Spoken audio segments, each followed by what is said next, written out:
My neighbor. This is the house. Kasi pinato nila. They are trying to the meat, steak, lahat. Sus, ilang libo na in town to. Look at that. Matanda na eh. Mga cookie, mga freezer. Tingnan mo oh. Ayan. They are wasting the food kasi matanda na nga. Ayan oh. Kung hindi lang ito, ayaw, mga alam ko expired na to. Ako, i-drive ko na to sana sila sa Yun yung mga pinagkukuha nila ng mga pagkain ha. My goodness. There's a big turkey, steak. Ayan oh, isang freezer o kinakarate namin. Yung apo na malaki si Marlo. Ayan, kasi binibinta din yan eh. Daddy, I need this one. For my plants. My remembrance. For my fertilizer. What? It's time for planting if I mix the fertilizer. Thank you, Bobby. I'm thinking also, this one. I can put my plants here, Daddy. The one in the... Remove it. Alright, see you later. Daddy, this one is my plants. The barbecue area. Si Mommy. Alright, take care, guys. Oy, akin to. That's for the fertilizer.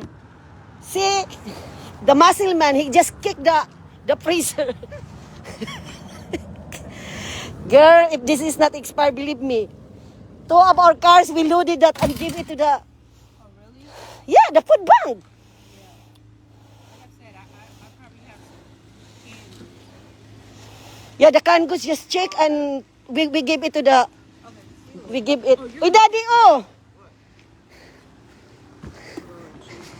Sorry. My God, I just showed them that with their wasting because matanda na eh. Yan oh, pinagtatapo na nga eh. Ayan oh, puro pagkain yan. Hindi pa natapos yung mga anak. Ito mga turkey. Ilang pounds na turkey to? Sus. I'm just showing them the food in America is too much. Okay, girl, take care of your... Okay, good night. Taiwan, ilang pound yan. Pinagkakarati namin, da. Yan ha, pinakita ko yan. Kaya hindi na to. Yeah, hello. If this is not expired or we don't have time to put it in the bank, this is the good food for the homeless. We have a lot of food bank here. We don't have time, but No, that's too much. That all, this is not all expired. No, but some of it, that freezer died, and some of it, a lot of it thawed out. Yeah, and yeah. They refroze. So Yeah, it's not refills good. and but I guess this turkey, believe me, this is good. Turkey will not expire even 1 year. But This is no. it thawed out though. Yeah. The canned goods, just leave it there because I will get it and give to the because the food pantry. Uwi na ako. Good night, girl. Take care. This one also, they are new moving. And you know, the funny thing, I was inside. Sabi na asawa ko, Day, come out, come out. Our neighbor, they just moved in like 2 months. But the wife came from Philippines. Diyos ko, magkakilala kami sa church. Ang asawa niya, retired na rin to. Ayan, dyan kami. Binibisita nga namin. Ayan ha. Kaya yung mga pagkain na yun, si Mami palaki. Ang laki ng freezer tinapon. Ang baho ng karne. Tinatry pag to. Sabi ko, kumuha ka. Sinadya ka na lang ng bata. Yung apo. Ko yan pala eh. Ang daming karne. Matanda na eh. Na-stroke sila parehas. Ning. Yan mga basura namin oh.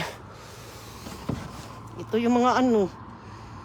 Kaya nga dito sa Amerika eh. Hindi pwede yung mga pinagtatapon na pagkain ha. Yan lang basura namin, oh. The whole 1 week. Ay, malapit na ako magtanim ng garden. It's 7 ha, 7 o'clock na. Nag-start pa ng araw. Masaya ako kay Pilipina to ditong katabi ko. Ay, ang ganda ng garden ko, day. Ganyan ako. Dito lang ka, kailangan talaga yung mga matanda na, mga old neighborhood mo. Sabi ko, dalawin natin. Wala na. Di na nakakilala sa amin si yung lalaki. Nakakaawa. Yung babae parang nakakirecover. Ang lalaki makhang. Diyos na lang talagang bahala. Nakakalungkot talaga. But anyway guys. Ayan, ang ganda ng weather ngayon guys. Ito pa rin suot ko ha. Sabi ko pag andito lang ako sa bahay, mamaya na ako maligo. Yun ang mahirap talaga na katotohanan pag tumatanda ka na, lalo na pag parents mo. Ngayon na lang ako ulit nagpakita. Nandiyan mga kapatid, binantayan. Kasi labas-pasok kami dyan. Para ko na rin talagang kamag-anak. Pero mo, ang daming karni, oh. Pinapato, sabi ko, ano, tuto, dahili ka kay. Garbage tomorrow. Yung mga apo niya yun, eh. Hindi, tinalungan na namin. Tapos hinakot. Baho, mabaho kaya. Nagmas naman ako dahil wala naman lang yung ubo ko na lang. Kaya yun ang nakakaano ha. Kaya yung mga food na tinapon, kahit nasa freezer yun, yung iba noon kasi mga matanda na, stock na lang ng stock ang expiry. Kaya kung akin lang yung freezer, i-drive ko yun doon sa food bank. Kasi maraming food bank dito eh. Diyos ko, hindi ang yung karni na yun, hindi lang kay $800 ang karni na yan eh. May mga steak eh. Ganyan yung mga matanda, mga hoarding eh. Kaya nga pinagtatapon na ng mga bata eh. Yun na naman daw, nakastock ng mga, kaya nga sabi ko yung mga linata, basahin yung expiry, kaya hatid ko yan sa food bank. Hi Elizabeth Gumtang. Yan ha, yan ang katotohanan dito na nakakalungkot lang yung napamahal mo na yung community mo. Ngayon lang ako bumalik eh. Masyado ng bigla lang talaga. Naoperahan pa ulit. Ito naman Pilipina to. Kalilipat lang nila. Tinawag ako ng asawa ko kasi kahit mo magkapitbahay, lalo na malamig, hindi nagkikitaan eh. Kilala ko may-ari niyan. Bininta ito ng December. Ang nakabili pala mag-asawang Pilipina. Ay, happy talaga ako. Kasi sabi ko, alam mo naman ako, para akong din.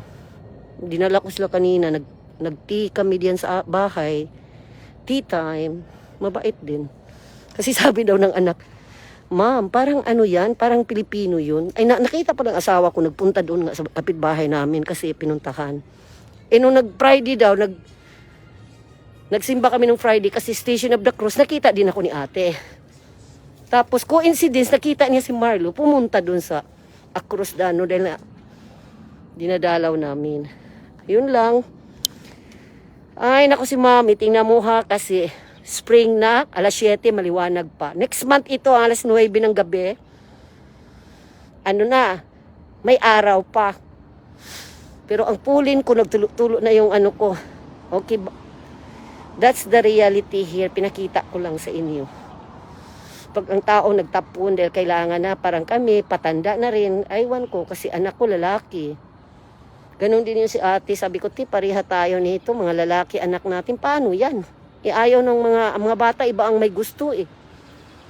Kailangan na rin maglinis. Di pa nga siya tapos nag-ayos eh. Ayan, kaya I'm happy. Mga kapitbahay ko sa wakas, magaganda.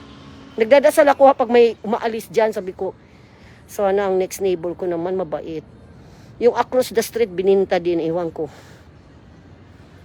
Kung sino kaya ang bago kong neighbor dyan. Hindi ko bago yan, eh. Hindi ko pa nga nakilala yun, pero nakita ko na yan. Kung hindi ako tinawag ni Marlo, hindi ko sila nakita. Pilipina pala yung katabi ko. Okay, that's it. Good night, everyone. Good morning kayo dyan. Ayan, pinakita ko lang yung sitwasyon pag nagtapo ng mga tao ng pagkain. Hindi na yung pwede kainin. Yan kaya tinapon. Either expired na, or di na talaga. Hindi naman yan itatapon kung kasi ako, number 1, ida-drive ko talaga yun. Ang daming mga food bank dito, nangangailangan sila ng pagkain. Okay, good night. Love you guys. Happy Wednesday evening at saka Thursday morning na kayo dyan. Love you!